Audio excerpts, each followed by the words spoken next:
PT Aneka Tambang Persero Tbk atau Antam menjalin kerjasama pasokan bahan baku industri emas domestik dengan menggandeng dua perusahaan anggota grup holding PT Merdeka Copper Gold Tbk. Iya, dengan perjanjian ini pemirsa Antam menargetkan volume transaksi 6 metrik ton emas per tahun.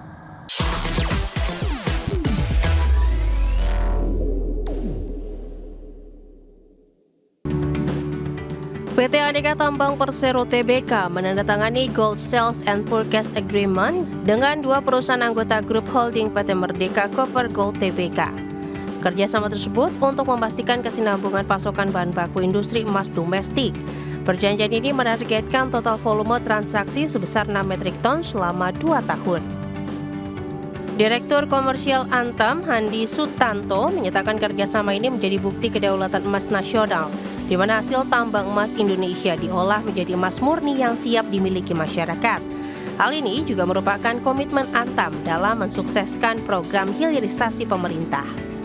Memastikan hilirisasi terjadi, kedaulatan emas itu ada di Indonesia, itu kami sangat bahagia.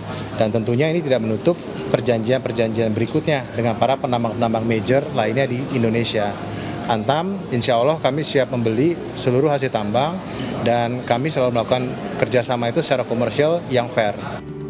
Sementara itu, Presiden Direktur PT Merdeka Copper Gold Tbk, Albert Saputro, mengungkapkan kerjasama dengan Antam merupakan langkah strategis. Hal ini untuk memastikan penyerapan produksi emas Merdeka secara optimal di dalam negeri, sekaligus memperkuat integrasi rantai pasok hulu hilir nasional. Tentunya ya kita bisa mengkomersialkan semua hasil produksi kita dan juga mensupport rencana pemerintah untuk memastikan domestic supply emas itu terjaga. Karena seperti tadi Pak Handi bilang, kalau domestic supply-nya nggak ada kan mau nggak mau harus impor. Sehingga kalau kita bisa mensupport ketersediaan emas di domestik, kita more than happy to do it. Produksi emas grup Merdeka yang masuk dalam klausal kerjasama dengan Antam berasal dari dua operasi tambang, yakni tambang emas 7 Bukit di Banyuwangi, Jawa Timur dan tambang emas Pani di Kabupaten Puhowato, Provinsi Gorontalo. Dari Jakarta, Rajo Patmo, IDEX Channel.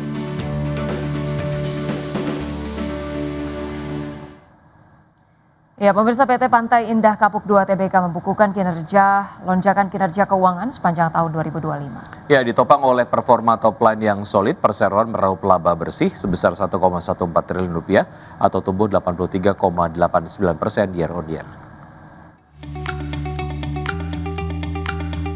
Emiten properti Besutan Agung Sedayu Group dan Salim Group PT Pantai Indah Kapuk 2 Tbk membukukan lonjakan kinerja keuangan sepanjang tahun buku 2025.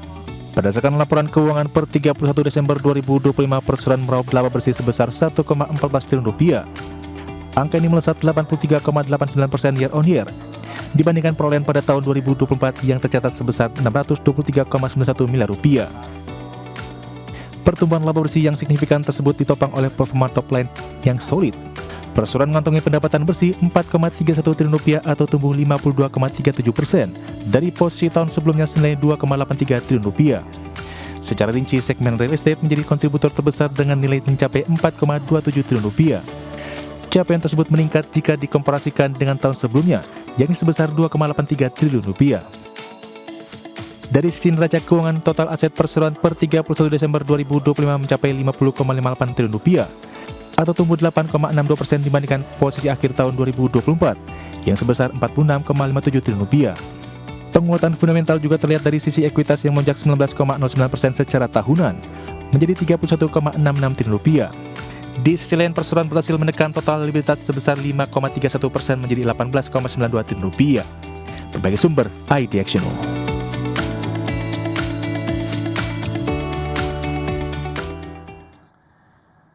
Emiten pelayaran PT Pelayaran Nasional Ekalia Purnamasari Tbk berkode saham LP berencana menggelar aksi korporasi melalui right issue. Ya, langkah ini dilakukan untuk memperkuat struktur permodalan serta mendukung ekspansi dan diversifikasi usaha perusahaan. Emiten pelayaran PT Pelayaran Nasional Ekalia Purnamasari Tbk atau LP akan menggelar rapat umum pemegang saham luar biasa pada tanggal 9 Maret 2026. Dalam rapat tersebut, perseroan akan minta persetujuan pemegang saham terkait rencana penambahan modal dengan hak memesan efek terlebih dahulu atau right issue.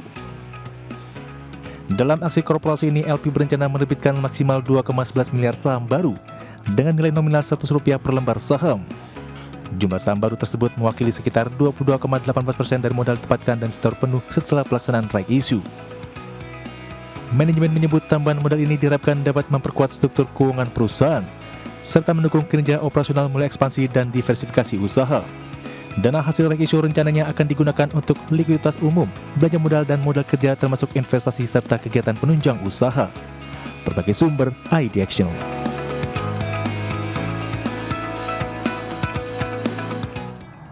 Pemirsa, harga minyak melonjak sekitar 5% pada perdagangan Kamis seiring meningkatnya kekhawatiran terhadap gangguan pasokan energi akibat eskalasi perang antara Amerika dan Israel melawan Iran.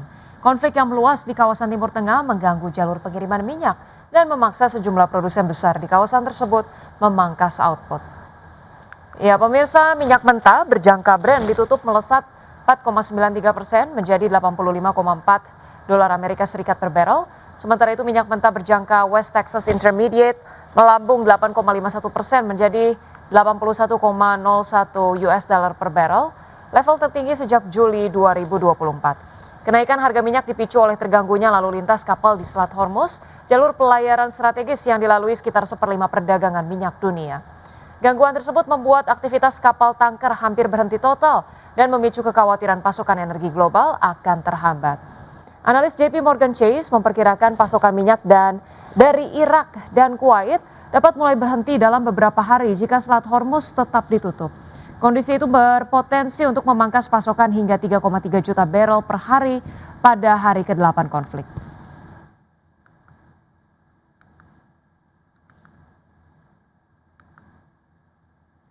Selanjutnya pemirsa, update dari bursa global. Bursa saham Amerika Serikat ditutup turun pada perdagangan Kamis karena konflik di Timur Tengah memasuki hari ke-6 mendorong harga minyak lebih tinggi dan memicu kekhawatiran tentang inflasi.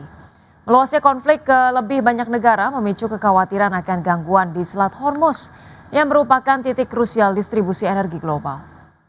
Kami hadirkan informasi pada perdagangan Kamis, pemirsa, indeks S&P 500 melemah 0,56% ke level 6.830. Indeks Dow Jones Industrial Average turun 1,61% ke level 47.954 dan indeks Nasdaq terkoreksi 0,26% ke posisi 22.748.